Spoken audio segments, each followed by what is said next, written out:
दोस्तों कैसे हैं? आई होप आप सब लोग बहुत अच्छे होंगे। तो देखिए अभी हम सब बिहार पुलिस के सेट आज कंप्लीट करने वाले हैं, ठीक है। और बिहार पुलिस का हमने 5 सेट लगातार कंप्लीट किया। आप सभी लोगों का प्यार और आशीर्वाद काफ़ी अच्छा बना रहा, इसी प्रकार बने रहे एक छोटे से परिवार पे। तो चलिए इंपॉर्टेंट जीके और जीएस का प्रश्न लेकर के आए हैं। ये हमारा छठा वीडियो है, ठीक है। और इसमें एकदम जीके और जीएस के प्रश्न आपको एकदम कंप्लीट करवा दिए जाएंगे, जो बिहार पुलिस में पूछे जाने वाले प्रश्न। देखिए जैसे वहां तक हमने 75 तक प्रश्न किया था, यहाँ देखते हैं 76 नंबर में पूछ रहा कौन सा देश गेहूं उत्पादक का सबसे बड़ा देश है? ब्राजील, यूनाइटेड स्टेट, फ्रांस और चीन। तो गेहूं का सबसे ज्यादा उत्पादन किस राज्य में? चीन। ठीक है, अगर यही प्रश्न हमें भारत में पूछ देता कि भारत में गेहूं का उत्पादन सबसे ज्यादा उत्तर प्रदेश, गेहूं कहाँ पर? उत्तर प्रदेश।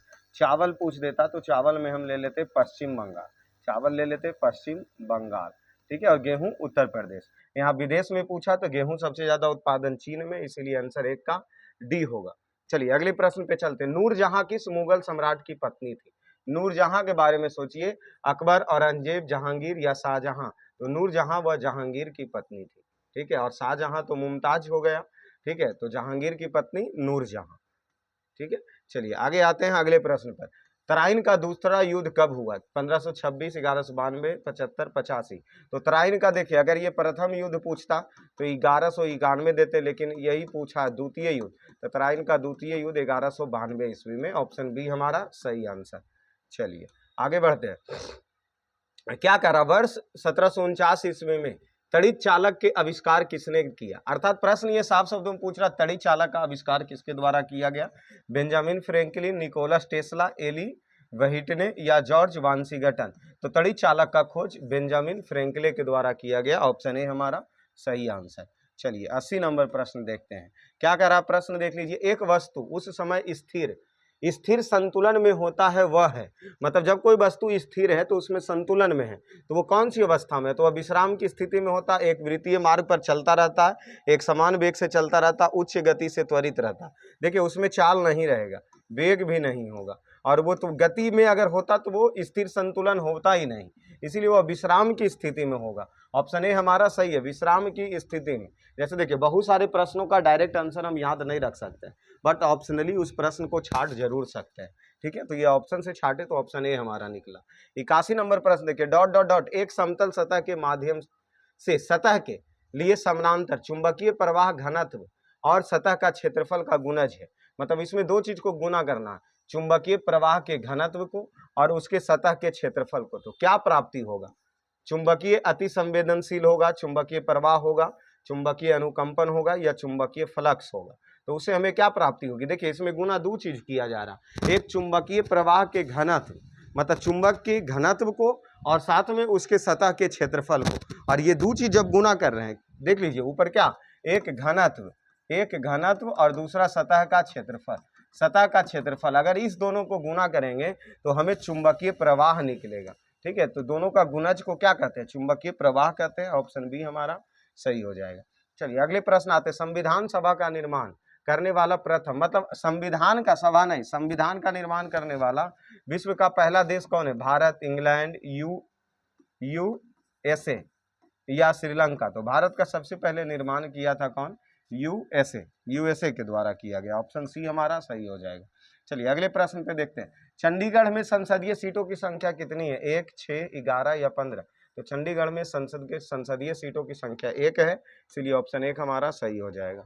चलिए अगले प्रश्न। राजस्व व्यय तथा राजस्व आय, मतलब व्यय मीन्स इनकम, व्यय मीन्स खर्च हो गया और आय मीन्स इनकम हो गया, का अंतर को क्या कहते हैं? अब देखिए ना, खर्च और इनकम, तक इसमें देख लीजिए कि अंतर क्या कहलाएगा। यहाँ खर्च 100 रुपया कर रहे हैं और इनकम हमारा 90 रुपया ही है, तो माइनस 10 रुपया घाटा में हम चले गए ना, क्योंकि ये खर्च है, ठीक है ना। तो राजस्व व्यय पहले किया है और आय बाद में, मतलब व्यय कहने का मतलब हमने खर्च किया 100 रुपया, कमाते थे 90 रुपया, तो हमें 10 रुपया का नुकसान होगा।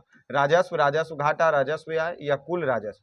तो राजस्व घाटा कहलाएगा, क्योंकि राजस्व व्यय में अगर हम आय को घटा रहे हैं, इसका अर्थ ये है कि व्यय हमारा बड़ा है और आय हमारा कम है, और जैसे ही व्यय में आय को घटाएंगे तो माइनस में चले जाएंगे हम, और वो हमारा राजस्व घाटा कहलाएगा। ऑप्शन बी हमारा सही आंसर। अगले प्रश्न देखिए। मालगुडी डेज द्वारा लिखी गई पुस्तक, अर्थात मालगुडी डेज किसके द्वारा पुस्तक लिखी गई है? विजय कृष्णा आचार्य, रजत अरोरा या मृणाल झा या आर के नारायण? तो मालगुडी डेज पुस्तक के लेखक आर के नारायण थे। प्रश्न एकदम स्पीडी का इंपॉर्टेंट प्रश्न है, इसीलिए आसान इसको माना गया। चलिए अगले प्रश्न देखें। शक्तियों का विभाजन और स्वतंत्र न्यायपालिका किसके दो महत्वपूर्ण विशेषता है? मतलब क्या कहा जा रहा है, शक्ति का विभाजन करना और साथ में स्वतंत्र न्यायपालिका भी है। क्या प्रश्न दिया गया है 86 नंबर की शक्तियों, क्या प्रश्न है, क्या करा, शक्ति का विभाजन, मतलब शक्ति का विभाजन भी करना है और स्वतंत्र न्यायपालिका किसकी दो महत्वपूर्ण विशेषताएं हैं? किसकी महत्वपूर्ण विशेषताएं? मतलब सरकार के समाजवादी का, तो समाजवाद में तो समाज लेकर के चलता है, ठीक है। एकात्मक में तो सिर्फ एकात्मक संविधान में, सरकार का लोकतांत्रिक रूप में, सरकार का संघीय रूप में। देखिए यह अगर हमको विभाजन और स्वतंत्र न्यायपालिका की व्यवस्था है तो वह लोकतांत्रिक रूप में है, ठीक है। तो इसीलिए आंसर सी हमारा सही होगा। चलिए आगे बढ़ते हैं अगले प्रश्न पे। क्या करा, भारतीय संविधान के किस अनुच्छेद को डॉक्टर भीमराव अंबेडकर ने भारतीय संविधान का हृदय या आत्मा कहा? अनुच्छेद 14, अनुच्छेद 21, अनुच्छेद 19, अनुच्छेद 32। तो अनुच्छेद 32 को भीमराव अंबेडकर ने भारतीय संविधान की आत्मा कहा है। ऑप्शन डी हमारा सही हो जाएगा। चलिए आगे बढ़ते हैं अगले प्रश्न पर। भारत के संविधान के किस अनुच्छेद के अंतर्गत सशक्त बलों के सदस्यों को मौलिक अधिकार को विशेष रूप से प्रतिबंधित किया जा सकता है? मतलब कोई भी सेना को मौलिक अधिकार से वंचित किया जा सकता है। अनुच्छेद 33, अनुच्छेद 19, अनुच्छेद 21 या अनुच्छेद 25। तो यह अनुच्छेद 33 के द्वारा ऐसा किया जाता है, इसीलिए ऑप्शन ए हमारा सही हो जाएगा। चलिए आगे बढ़ते हैं अगले प्रश्न। क्या करा, पुलकेशन द्वितीय किसका महानतम शासक था? मतलब कहाँ का महान शासक था पुलकेशन द्वितीय, ठीक है ना। कहाँ के, तमिलनाडु के चोल, बादामी के चालुक्य या कल्याणी के चालुक्य या कांची के पल्लव? तो यह बादामी के चालुक्य के शासक था। कौन, पुलकेशन द्वितीय, इसीलिए ऑप्शन बी हमारा सही हो जाएगा। अगले प्रश्न पर आते हैं। उत्तरामेरूर शिलालेख से किस, उत्तरामेरूर शिलालेख से किसके प्रशासन संबंधी जानकारी मिलती है? उत्तरामेरूर, मेरूर के शिलालेख से। प्रश्न कितना है, 90 नंबर तक पहुंच चुके हैं। उत्तरामेरूर शिलालेख से किसकी प्रशासन की हमें जानकारी मिलती है? किसकी जानकारी मिलती है? चालुक्य की, सातवाहन की, पल्लव की, चोल की? तो उत्तरामेरूर शिलालेख से हमें चोल वंशों के बारे में महत्वपूर्ण जानकारियां मिलती है, इसलिए डी हमारा सही आंसर हो जाएगा। 91 का प्रश्न शायद लग रहा है आपको दिखाई नहीं भी दे सकता, फिर भी हम पढ़ देते हैं। देखिए प्रश्न क्या कर रहा, पीटस इंडिया एक्ट 1784 क्या था? श्वेत पत्र था, नियामक अधिनियम था, अध्यादेश था या संकल्प था? तो यह एक पीटस इंडिया एक्ट 1784 एक नियामक अधिनियम था। ऑप्शन बी हमारा सही हो जाएगा। चलिए 92 नंबर प्रश्न देखते हैं। श्रम की मांग क्या कहलाती है? श्रम जो मांग है वो क्या कहलाती है? बाजार की मांग कहलाती है, प्रत्यक्ष मांग कहलाती है, व्युत्पन्न मांग कहलाती है, फैक्ट्री मांग कहलाती है? तो जो श्रम का मांग है उसको हम सब व्युत्पन्न मांग कहते हैं। ऑप्शन सी हमारा सही हो जाएगा। चलिए आते हैं अगले प्रश्न पे। निम्नलिखित में से कौन सा माल एवं सेवा पर निवेश व्यय नहीं है? मतलब इनमें से कौन है जो किसी माल या सेवा पर पैसा खर्च किया गया नहीं है? कंपनी के मुख्य संयंत्र का विस्तार, मकान का खरीद। देखिए मकान का खरीदना कोई माल और सेवा पर पैसा खर्च करना नहीं होता है, ठीक है ना। इसीलिए आंसर, जैसे मशीनरी अगर खरीदे तो हम माल बनाने के लिए खरीदे, इनमें से कोई तो होगा नहीं। अगर कंपनी का मुख्य कोई संयंत्र वगैरह मशीन खरीद रहे हैं तो वो भी तो कंपनी माल एवं सेवा ही होगा, लेकिन मकान खरीदना कोई माल और सेवा के अंतर्गत नहीं आता, इसलिए ऑप्शन बी हमारा सही होगा आंसर। निम्नलिखित में से कौन निजी कॉर्पोरेटर क्षेत्र बचत को दर्शाता है? मतलब इनमें से 94 नंबर प्रश्न देखिए क्या कह रहा, निम्नलिखित में कौन निजी कॉर्पोरेटर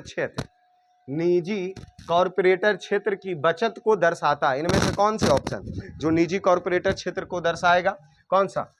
शेयरधारी के लाभांश का भुगतान, कंपनी का कुल लाभ, अभितरित लाभ या व्यय का अधिक आय? तो वह अभितरित लाभ को हम सब कहते हैं निजी कॉर्पोरेटर क्षेत्र, ठीक है, निजी कॉर्पोरेटर क्षेत्र। चलिए आगे आते हैं अगले प्रश्न पर। भारतीय संसद के संयुक्त सत्र की अध्यक्षता कौन करता है? लोकसभा के अध्यक्ष, राष्ट्रपति या राज्यसभा के सभापति या संसद के वरिष्ठ सदस्य? तो देखिए संयुक्त सत्र की अधिवेशन की अध्यक्षता लोकसभा के अध्यक्ष करते हैं, इसलिए ऑप्शन ए हमारा सही है। आगे आते हैं। दांत एवं हड्डी की मजबूती एवं दृढ़ता प्राप्त होती है, उसमें क्या पाया जाता है? कैल्शियम, फ्लोरीन, क्लोरीन या सोडियम। तो दांत एवं हड्डी में कैल्शियम पाई जाती है। एकदम आसान प्रश्न, स्पीडी साइंस के प्रश्न में छटपटाते चलता। शार्क में किस प्रकार की पूंछें पाई जाती है? शार्क में किस प्रकार की पूंछें, मतलब जो शार्क मछली है उसमें किस प्रकार की पूंछें पाई जाती है? सुने हैं ना, जल्दी से इसका आंसर सोचिए तो क्या होगा इसका? 97 का। 97 का शार्क में किस प्रकार की पूंछें पाई जाएगी? अध्यपाली पूंछ, समपाली पूंछ, विषमपाली पूंछ या इनमें से कोई नहीं। तो शार्क में वह विषमपाली पूंछ पाई जाती है। ऑप्शन सी हमारा सही है। ठीक है, चलिए आगे आते हैं अगले प्रश्न पर। किस स्थान पर चुंबकीय यामोत्तर और भौगोलिक यामोत्तर के बीच का कोण कैसा होता है? दिंगस, नीति, समक्रांतिक या अक्षांश? तो देखते हैं, यामोत्तर, चुंबकीय यामोत्तर और भौगोलिक यामोत्तर के बीच में समक्रांतिक कोण कहलाती है। चलिए आगे आते हैं अगले प्रश्न पर। भारत के में आजकल नंबर 1 पर चल रहे social network website Facebook, Facebook के संस्थापक कौन है? बिल गेट्स, मार्टिन कापूर, ऑरकुट, ब्यूलिया या मार्क जुकरबर्ग? तो फेसबुक के संस्थापक मार्क जुकरबर्ग हैं। ठीक है, जो सोशल मीडिया पर नंबर 1 में चल रहा। चलिए 100वां नंबर प्रश्न आते हैं। स्वतंत्र के पूर्व संध्या पर निम्नलिखित में से किस आंदोलन ने सबसे बड़ा कृषक छापामारी युद्ध देखा? नोआखाली आंदोलन, तेभागा आंदोलन, पुनत्रापरा आंदोलन या तेलंगाना आंदोलन? तो सही आंसर क्या हो जाएगा? लास्ट वाला, तेलंगाना आंदोलन, तेलंगाना आंदोलन। तो ये हमने छठा सेट भी कंप्लीट किया। थोड़ा फास्टली इसलिए बताया जाता है कि थोड़ा अभी गर्मी का मौसम है, यहाँ पंखा चलता फिर भी मतलब इतना हीट करता है कि जिसकी वजह से मतलब ज़्यादा देरी तक के टिकना पॉसिबल नहीं है। टेबल फैन तो चल रहे हैं, फिर भी ये परेशानियां हैं कुछ। इसके बाद मतलब जैसे ही कुछ टेम्परेचर, क्योंकि 20-21 तक के टेम्परेचर शायद ज़्यादा रहेगा। मौसम विभाग के द्वारा ऐसी जानकारी कि 21 तारीख को पूर्णिया है, तो 21-22 तारीख तक के ये जो जेठ महीने का चल रहा है तब तक गर्मी रहेगी। आषाढ़ में गर्मी कुछ कमेगा। तो चलिए इसी प्रकार गर्मी से बच के हम सब फिर भी क्लास करते रहते हैं। तो आप सभी लोगों को क्लास से जुड़े रहने के लिए दिल से धन्यवाद।